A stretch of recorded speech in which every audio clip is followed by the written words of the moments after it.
ఈ తప్పులే చేస్తున్నాడు.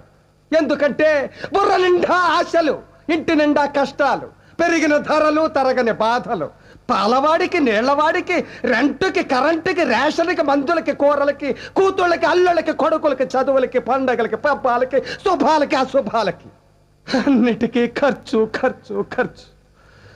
తెల్లవారితే సమస్య, నోరు విప్పితే డబ్బు, అడుగు వేస్తే అప్పు. అన్నిటికీ సాకు 1వ తారీఖు.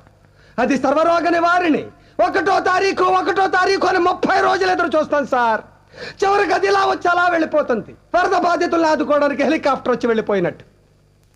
1వ తరగతి వాడికి 2వ తరగతి, 2వ తరగతి వాడికి 3వ తరగతి, ఇలా అన్ని తరగతుల వాళ్ళకి ఎదుగుదల ఉంటుంది. ఒక్క మధ్య తరగతి వాడికి మాత్రం ఎదుగుదల ఉండదు సార్. ఒక్కడు రెక్కలు ముక్కలు చేసుకుని సంపాదిస్తుంటే 10 మంది అడ్డగాడిలా కూర్చుని తినే దౌర్భాగ్య సాంప్రదాయం మారినంత వరకు మా మధ్య తరగతి కుటుంబాల కథ ఇంతే సార్.